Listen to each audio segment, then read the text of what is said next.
Kiran Rijiju, who was speaking in the lower house मैं of उम्मीद Parliament. कर रहा था कि अब एक्सपीरियंस हो गए होंगे। आदमी जैसे जैसे अनुभव करते हैं तो सीखता है। आज भी हम लोग सीखता है सर, और आदमी मरते दम तक जिंदगी भर सीखता है।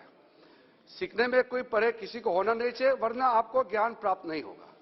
तो हम उम्मीद रखते हैं कि 2004 से राहुल गांधी जी इस सदन का सदस्य है तो बहुत कुछ सीखे होंगे अनुभव के आधार पर।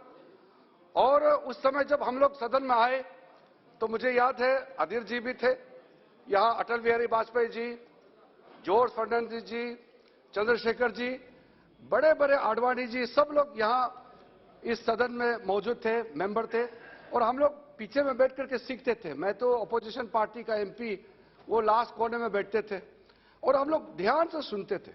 और हम लोग ये कोशिश करते हैं कि जब मैं फ्यूचर में इस सदन में कुछ बोलूंगा तो नियम के तहत और अपने सीनियर्स लोगों ने जो रास्ता दिखाए हैं उस रास्ते पे हम चलेंगे।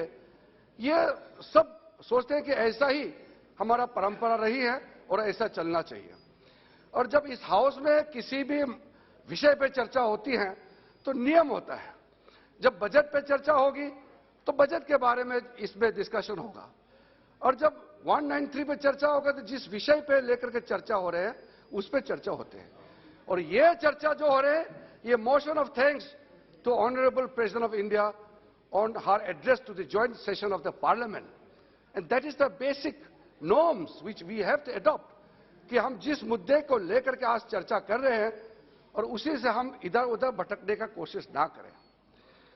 जब आदमी अपना राजनीति में टिके रहने के लिए इस सदन को इस्तेमाल करता है तो हमें कोई परे नहीं है, लेकिन जब इसका गैर इस्तेमाल करते हैं, बे इस्तेमाल करते हैं, दुरुपयोग करते हैं तो हमको थोड़ा दुख होता है।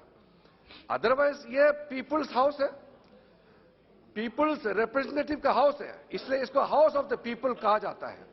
यहां पे अपना बात रखना है, लेकिन जो भी बात रखते हैं उसका तरीका होना चाहिए। मैं अध्यक्ष जी, कल मैं यहां मौजूद थे जब कांग्रेस पार्टी के काफी लोगों ने अपने बात रखे, राहुल गांधी जी ने अपने बात रखे, तो मैं सोचा कि उन्होंने कहा कि यात्रा करके आए हैं तो यात्रा करने के बाद तो थोड़ा रिफॉर्म होना चाहिए, थोड़ा सीखना चाहिए, अच्छे अच्छे बातें बताना चाहिए। लेकिन जो निगेटिव माइंडसेट, नकारात्मक सोच और जिससे कोई लाभ नहीं होने वाला है इस सदन को भी, इस देश को भी, ऐसे बातों को पूरा यहां इस सदन में रखा है। अब मैं रूल्स और बाकी चीजों में नहीं जाऊंगा, हमारे पार्टी के कई लोगों ने बात को रखा है, रूल्स कोट किए हैं, नियम बताया गया है। मैं उस पर डिटेल पे दोबारा नहीं जाना चाहता हूं। इस मूल्य समय सदन का उसको मैं नष्ट नहीं करना चाहता हूं, लेकिन कुछ बातें हैं मुझे आपके माध्यम से इस सदन में रखना चाहता हूं।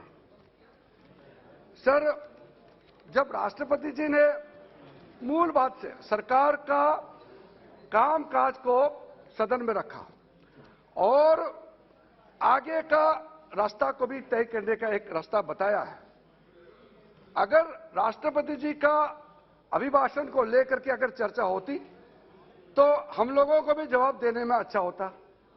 अगर ये कहते कि आयुष्मान भारत में कहीं छूट गया है, इस स्कीम को लागू करने में कहीं कमी है तो जरूर बताइए। सरकार सुनने के लिए होता है, सरकार को सवाल किया जाना चाहिए। ये हमारा देश का सिस्टम को क्या कहते हैं, पार्लियामेंट्री डेमोक्रेसी। पार्लियामेंट्री डेमोक्रेसी में सवाल करने का हक जनता को भी है और इस सदन का आदरणीय जितना सदस्यगण है सबको भी है। तो ये आदान प्रदान चलते रहना चाहिए। अगर ये कहते हैं कि कोई ये स्वच्छ भारत मिशन में कहीं 70 साल तक तो टॉयलेट बने नहीं है गांव में, आज पहली बार बन रहे हैं, कहीं कमी रह गई, वो पॉइंट आउट कीजिए। सरकार उसको जरूर इस सजेशन या क्वेश्चन का जवाब देंगे या सुनेंगे या जो करेक्शन करना जरूर करेंगे। लेकिन राष्ट्रपति जी का अभिभाषण से कोई लेना देना नहीं, दूर दूर तक कोई ताल्लुक नहीं। ऐसे बातों को लगातार इस सदन में चर्चा करने का प्रयास किया गया है। अध्यक्ष महोदय जी, जब लोग जनता हमारे सरकार या किसी भी पार्टी का प्रति विश्वास खो जाता है